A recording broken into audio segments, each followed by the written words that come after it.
All right. What's going on, everybody? Welcome back to the Face Off Sports Network. My name is Michael Hoff, and today I'm coming at you with your quarterback starts and quarterback sits for Week 12 of the NFL season. If you could imagine that, I'll just let you guys know that over the last 7 weeks, I have picked at least one starting quarterback that has finished inside the top 10 last week, more specifically Bo Nix and Jared Goff. But let's get into Week 12, though, because that's where it really matters. We've got 6 teams on bye. The first quarterback on our list to start is going to be Mr. Justin Herbert of the Los Angeles Chargers. Almost said San Diego, but I did not. He's going up against the Baltimore Ravens on Monday Night Football. Justin Herbert right now, he's just on the outside looking in of the top 12 quarterbacks in terms of fantasy points scored. He had less than 150 passing yards in 3 out of his first 4 games this year. Since that time, though, Herbert has thrown for 250 plus yards in 4 of his last 6 games. So he's turned it around since a very slow start. Um, more specifically, over his last 4 games played, Justin Herbert is now the quarterback 7. So he's gone from being outside the top 12 on a season basis last 4 weeks. I mentioned that trend. He's been the quarterback 7 over the last 4 weeks. He's had at least 19 points in all 4 of those games. Also important to note that is only 2 games with 20 points scored have come during that 4-game span. So things are looking up. It seems more and more like Justin Herbert is getting acclimated to this Baltimore Ravens offense. And, again, the Ravens, they have not done well by quarterbacks against quarterbacks. It's been mentioned multiple times on these quarterback shows. To be specific, right now, they're allowing the second most points to the position. They've allowed 20 or more points in 6 games this year. And also, they have a league high 4 games in which they've allowed 30 or more points to quarterbacks. Last but not least, they are also one of 4 defenses that are allowing 2 touchdown passes on a per game basis. So to me, the trend in Herbert playing well and the consistency of the Ravens screwing up against the quarterback position for fantasy leads me to believe this is a plus week for Justin Herbert. So fire him up again on Monday Night Football. Next on our list is going to be Mr. Bo Nix, maybe the NFL Rookie of the Year. I don't know. Maybe his numbers are mediocre. I don't think so. Depends on who you ask on social media. Don't believe everything you read on there, though. A lot of it's bullshit. But Bo Nix is going up against the Las Vegas Raiders, visiting Viva Las Vegas. The Raiders are allowing the 11th most points to quarterbacks, and they allowed 30 points to Joe Burrow in Week 9. Then they had a bye week in Week 10. Then they came out against Tua Tagovailoa and gave up 23.50 points. That was the first 20-point game that Tua has had since Week 1. So the Raiders are very accommodating to quarterbacks in terms of fantasy points. On the season, Nix is averaging 18.61 points per game, but in his last 3 games, the rookie quarterback is now averaging 22.21 points per game. So he's jumped up 4 points on a per game basis in these last 4 weeks as opposed to what he's done over the whole season. During that time, by the way, he has thrown for 6 touchdowns, 1 interception.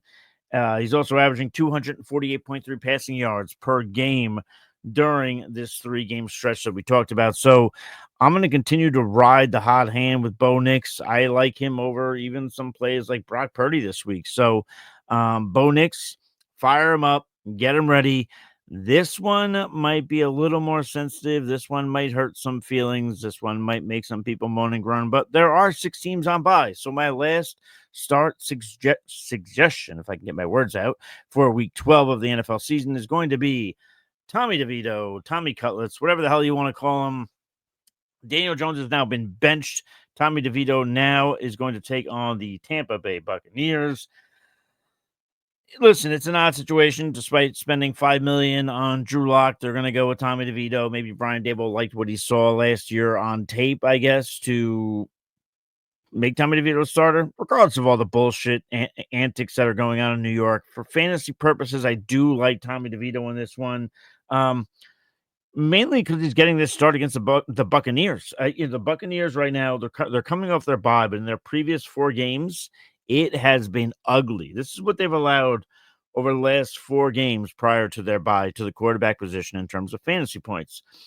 26.8, 24.5, 28.6, 35.4. Not great, Bob. That is not good at all. when I mentioned earlier about the Ravens, by the way, being one of 4 teams that have allowed 2 touchdown passes on a per game basis, one of those other teams is the Tampa Bay Buccaneers. So, I mean, to me, is Tommy DeVito the long-term answer? God, no, obviously not. The long-term answer for the New York Giants is obviously currently not on their roster. That said, with 6 teams on bye, which I kind of alluded to when mentioning Tommy DeVito, I think you could do a lot worse between DeVito and facing a Buccaneers defense that has been an absolute sieve against the quarterback position. So again, those are my 3 starts: Justin Herbert, Bo Nix, Tommy DeVito. Now let's get to the bad news, folks. We start with the good news. We'll get to the bad. Let's get to the sits. One of my sits on the week is going to be Sam Darnold going up against the Chicago Bears. The Bears in Chicago. Sam Darnold's been struggling as of late. I mean, he's had 5 games with completing less than 70% of his passes. 2 of those 3 games have come in the 2 of those have come in the last 3 weeks, is what I meant to say. So he's starting to complete passes less and less. We talked about the trend that Bo Nix has had in his last 3 with touchdown passes. Well, in terms of Sam Darnold, he's had 5 interceptions in the last 3 games. So he's starting to show why he hasn't been successful in certain on certain rosters. And despite the public perception that the sky is falling in Chicago, the Bears are still allowing the fewest points to the quarterback position. I've got it all right here. Included in that is a league high 5 games in which the Bears have allowed less than 10 points to quarterbacks. 5 games. They played 10 games this year. 5 of them they allowed more than 10. 5 they've allowed less. That's pretty damn good. They're also one of 11 teams with 2 or less games of allowing 20 plus points to quarterbacks. And in their home games this season, the Bears are allowing 12.8 points per game. 3 of those 5 games, the Bears had allowed less than 10 points. So to me, we're starting to see Sam Darnold go away from what we saw in those first few weeks where we said, by God, this is the comeback player of the year. And listen, maybe he ultimately could, but he's not looking as flawless as he looked in those first few weeks when he was beating the Niners at home and so on and so forth. So I think Sam Darnold is running into a rough matchup here. I think he is an absolute sit for me. Another quarterback on this list is going to be Mr. Anthony Richardson. He's going up against the Detroit Lions. Listen, I'll be honest with you guys. I like to tout again over the last 7 weeks. I've given you at least one quarterback that's finished inside the top 10 in terms of a start. I told you to sit Anthony Richardson last week, and I'll be honest, part of it was skepticism, which still carries into this week, but the other part of it was, you know what? I was going with the name value of what the Jets defense has been. And that's a shame on me. To me, I don't think I'm overlooking that here in this particular matchup with the Detroit Lions. They're a much different animal. One of 3 teams to allow less than 10 points per game over the last 3 weeks.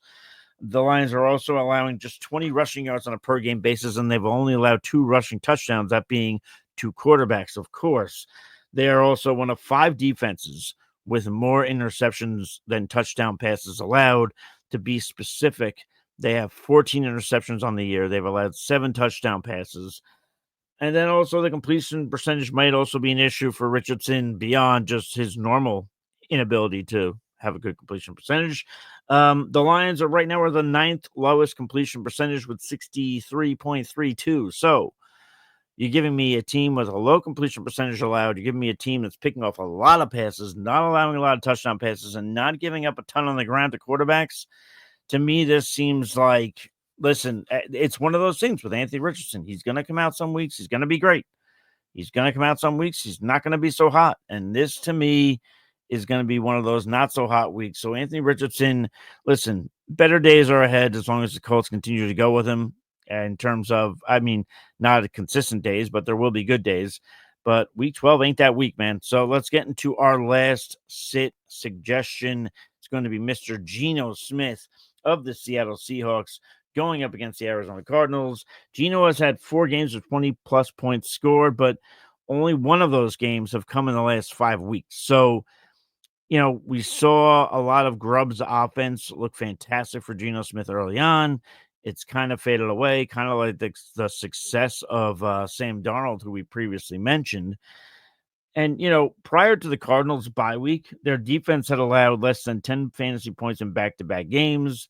And in his last 4 games against the Cardinals, Geno Smith is averaging just 220 passing yards on a per-game basis. So to me, I don't like this matchup for him.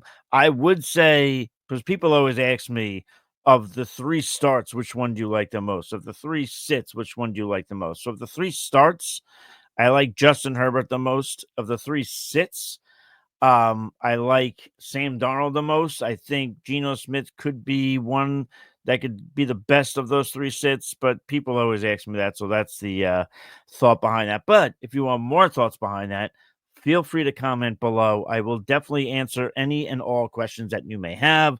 Hit the like button, hit the subscribe button. Until next time, though, folks, stay thirsty, be kind to one another. We'll catch you guys on the flip side. Cheers.